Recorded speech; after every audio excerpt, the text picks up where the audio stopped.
مش بالضروره الشخص البار هو الشخص اللي ما بيعملش خطيه. ازاي انا بار وازاي الجميع اخطأوا بيحطني في مكان اقدر فيه ابقى قريب من ربنا. اوكي انا اتبررت بس انا عايش زي ما انا.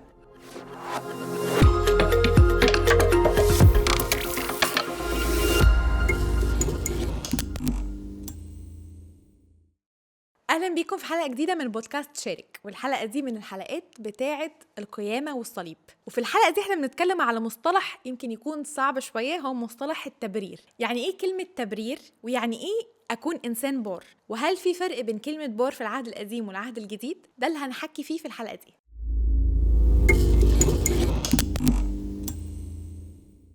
هاي باسل. هاي كارين، ازيك؟ عامل ايه؟ كله حلو. ممكن تعرفنا نفسك الاول؟ انا اسمي باسل، انا دكتور سنان. متجوز حديثا فعريس جديد، وانا بقالي حاجة زي 10-12 سنة كده بخدم مع شباب ثانوي وجامعة، وبفكر معاهم في الكتاب المقدس والأسئلة الحياتية المهمة يعني. اوكي، طب احنا عندنا سؤال كبير جدا جدا جدا محتاجين نفكر فيه النهارده ان شاء الله يعني ربنا يوفقنا. انا بسمع مصطلح تبرير او ان انا بار، ده كتير جدا. والحقيقه بيبقى اول فكره بتيجي انه ده شخص بار، يعني شخص اللي هو ايه، قديس كده زي ما بيقولوا عليه، اللي هو من غير ولا حاجه، ما بيعملش حاجه وحشه وبيمشي جنب الحيط ومؤدب وماسك كتاب مقدس. بس بجد بقى يعني ايه كلمه تبرير؟ اوكي، سؤال يعني كبير قوي.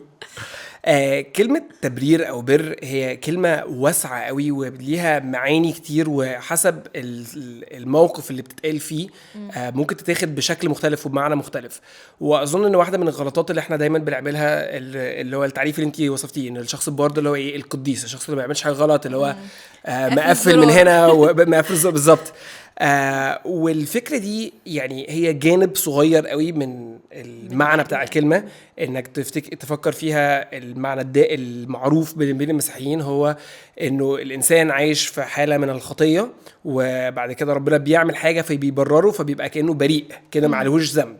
وده جانب موجود وحقيقي، لكن ده جانب صغير قوي وضيق قوي. وكلمة التبرير كلمة أوسع قوي وأعمق قوي وأحلى قوي لما تفهمها إن هي مش مجرد الشخص المتزمت ده اللي قافل الزرار من هنا.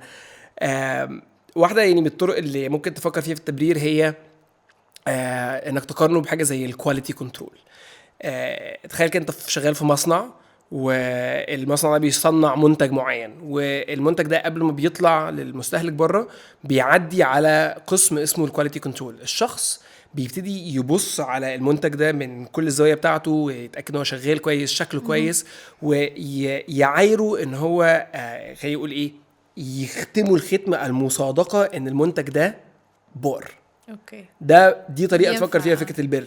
انه مش مسألة بس انك معلكش انك تتبرر، معلكش خطية او معلكش جريمة قضائية، لكن انك في حالة معينة صح، حالة مستقيمة.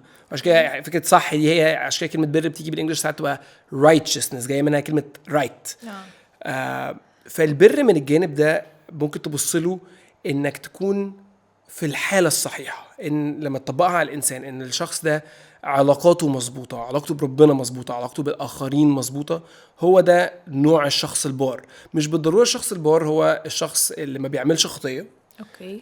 ولو ان ممكن تفكر فيها تقول لي طب لحظة، مش انت قلت لي انه فكرة الكواليتي كنترول ده المفروض الشخص البار يكون مش بيعمل خطية؟ مظبوط، يعني المفروض يبقى صح. وده المفهوم اللي بيجي منه الاستخدام لفظ بار بالطريقة دي في رومية 2، لما كتاب بيقول انه ليس ولا واحد بار، الكل الجميع اخطأوا وعوزهم مجد الله. فتيجي الفكرة هنا، طب ازاي انا بار وازاي الجميع اخطأوا؟ وده سؤال كبير. بس حتى لو بصيت على الآية، الفكرة بتقول لك ان الجميع اخطأوا واعوزهم مجد الله. مش بالضرورة اعوزهم مغفرة الله، ولو ان دي حاجة احنا محتاجينها.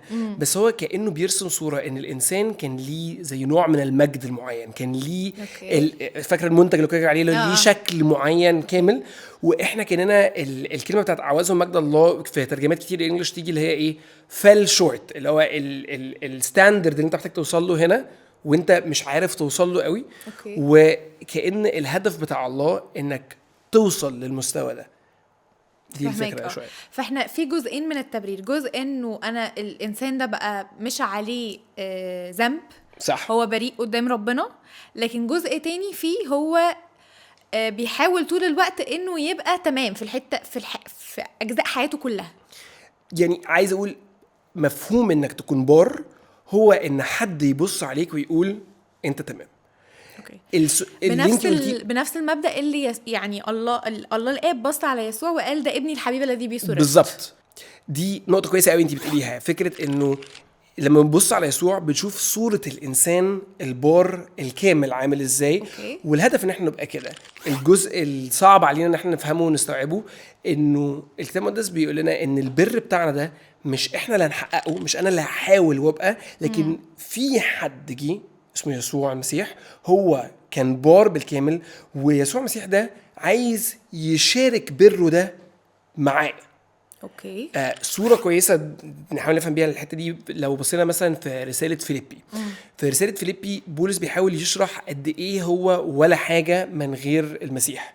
فبيعمل حاجة غريبة جدا في صحة 2، هو بيبتدي يرص كل الحاجات اللي كانت بتميزه، كل الحاجات اللي هو بطريقه او باخرى كان بيفتخر بيها قبل معرفه المسيح. أوكي. فبيبص ازاي هو كان شخص فريسي بيتبع الناموس يعني بيحاول جدا. وحتى كان بيقول على نفسه في الحته دي انه تحت الناموس بلا لوم. ويقول لك ان انا اكتر واحد كان ليا الحق ان انا افتخر بكل ده. بعد كده ابص على كل ده واقول ما حسب لي برا اعتبرته نفاية. ففجأة الحاجة اللي أنا كنت حاسس إن أنا تمام بيها، لو كنت حاسس إن أنا واصل بيها، بعتبره نفاية.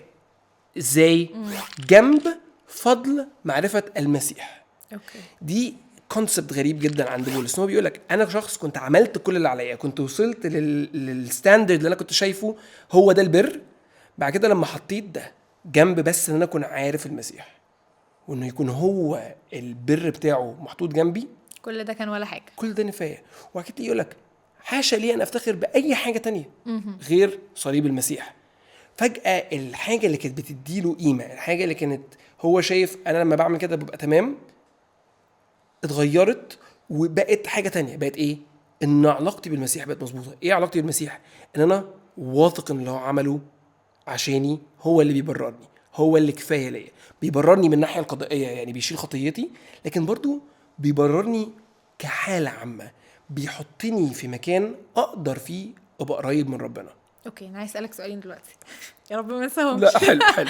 اول حاجه، هل التبرير ده بروسس؟ يعني هل دي عمليه مستمره؟ هل انا يعني حاجه بتحصل فجاه، بتحصل وقتها اول ما بقبل يسوع ان هو يغيرني، ولا دي سكه انا بمشيها؟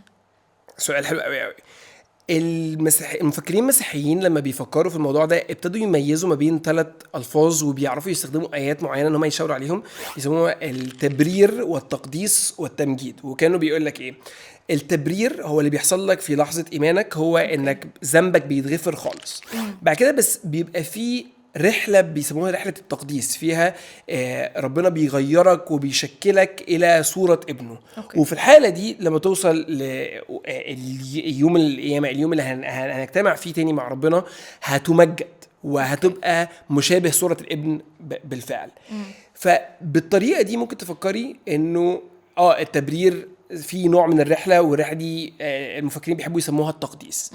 لكن أنا ببص على طريقة الكلام دي وبشوف إن ده بيبص بس لفكرة التبرير، إنه التبرير القضائي. أوكي. فالتبرير القضائي فكرة إنه خلاص أنت لا شيء من الدينونة عليك، أنت خطيتك تمنها اتدفع، حد تاني شالها عنك، ده بيحصل في لحظة. أوكي. لكن أنا شايف إنه فكرة إن الله ينظر إليك ويقول إن أنت بار، يقول أنت ابني الحبيب الذي بيه سررت، دي برضو حاجة بتحصل بالنسبة لي في لحظة. لأنه يوم ما أنت بتآمن بيسوع المسيح أنت بتتحد معاه. وربما دي الفكرة اللي احنا مش فاهمينها قوي، اللي احنا بنعملها في المعمودية.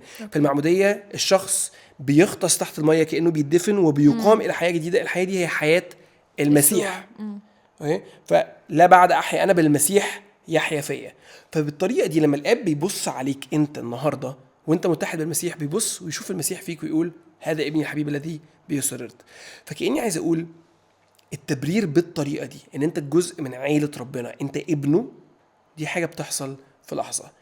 التبرير اللي بيعمله فيك في شخصيتك ان هو بيغيرك. صعب قوي ان انت تقول اوكي انا اتبررت بس انا عايش زي ما انا. أوكي. يبقى انت كده غالبا مش فاهم معنى التبرير الحقيقي، انت كده ما اخدتش العطيه اللي ربنا اداها لك. فمن الجانب ده في مسؤوليه عليك وفي رحله بتمشيها. لكن بصفه عامه انا ببص للتبرير ان دي حاجه بتحصل، الله بيديها لنا، الله هو اللي بيبررك. اوكي. طب احنا كل ده بنتكلم عن ان التبرير حصل في يسوع.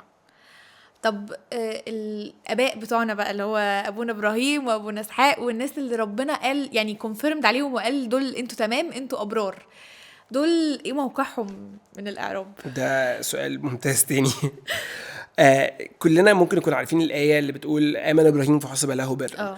الفكرة احنا نبص عليها هنا هي إنه الآية دي لما تقال عن إبراهيم مش بتقول لك إن إبراهيم ما كانش بيعمل خطية أو إن هو ما غلطش، لكن بيقول لك إن هو آمن. ولو أنت بتبص لفكرة التبرير كمجرد فكرة إنه الخطية بتتشال من عليا، دايما هيبقى عندك الخناقه المشهوره بتاعت هو الخلاص بالايمان ولا بالاعمال.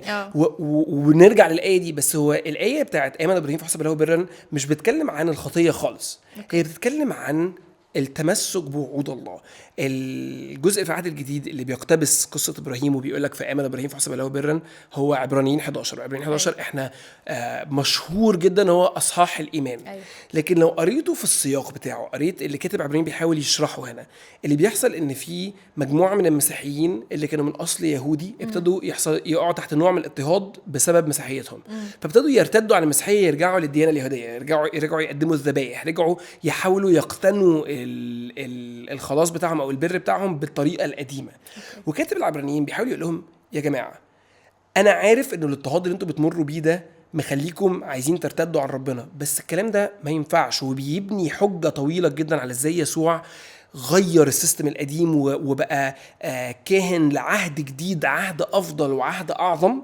وبيقول وبعد بيبتدي يشاور، بصوا يا جماعه على قصص الناس اللي في العهد القديم، بصوا على ابراهيم وبصوا على اسحاق ويعقوب وبيجيب اسامي ناس كتيره قوي قوي. يقول لك بص الناس دي عاشت حياه، خدوا وعود من ربنا، والوعود دي لما تبص على ظروفهم في القصه كان باين انها مش بتحقق، لكن وثقوا في ربنا. ما كانتش منطقيه، ما كانتش منطقيه. انت هتخلف وانت عندك 100 سنه. أيوه.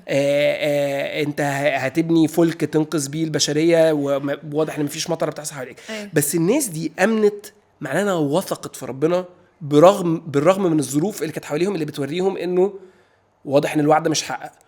وده اللي حسب لهم برا. فالدعوة لينا احنا النهاردة، انت النهاردة عايش في عالم مدعو انك تتبع يسوع، مدعو انك تصدق ان هو ملك على حياتك، مدعو انك تصدق ان اللي هو عمله لخلاصك كفاية، وان انت مش محتاج تعمل حاجة بنفسك لتخلص، لكن اللي هو عمله هو اللي هيغيرك. ودلوقتي الدعوة ليك، هل انت هتكمل تحاول وتعافر عشان تخلص نفسك بنفسك وتقتني برك بنفسك، ولا هتآمن ببر يسوع فيكون لك بر الإيمان؟ خليني اقرا لكم حته من كتاب مقدس بتعبر عن فكره انك تتمسك ببر المسيح دي. في فيليبي 3 الرسول بولس بيقول الاتي، بيقول لك ايه؟ بل اني احسب كل شيء ايضا خساره من اجل فضل معرفه المسيح يسوع ربي الذي من اجله خسرت كل الاشياء وانا احسبها نفايه لكي اربح المسيح. بصي بقى الحته الجايه دي هي اللي في الجون. واوجد فيه ليس لي بري الذي من الناموس بل الذي بإيمان المسيح، البر الذي من الله بالإيمان، لأعرفه وقوة قيامته وشركة ألامه متشبها بموته لعلي أبلغ إلى قيامة الأموات. الجزء اللي هو بيقوله هنا بيقول لك إيه؟ إنه بري ده مش أنا اللي بعمله بالناموس أو كده، لكن بر الذي بإيمان المسيح. الناس كتير بتغلط هنا تقول لك إيه؟ بالإيمان بالمسيح. لا، يقول لك هي بإيمان المسيح كإنسان، هو عاش حياة البر الكاملة. وبيعرضها ليك تقدمها انت لربنا كأنك انت عشت حياته. فيجي ربنا كأنه مفتش الكواليتي كنترول يبص عليك ويحكم فيك ان انت بار. لأنه شاف يسوع، يعني كأني متغطية بدم يسوع، فهو بالزبط. لما بيبص عليا بيشوف يسوع، مش بيشوف ذنبي وخطيتي وكل ده. بالظبط. السؤال التاني بقى اللي انا كنت عايزة اقوله، انه البر هنا ان ادرك انه مش انا اللي بعمل كده. يعني هنا حتة من البر اني ادرك انه انا معرفش، لكن طول ما انا فاكر ان انا بعرف وان انا شاطر وان انا استحق، فده انا كده مش بار. بالظبط.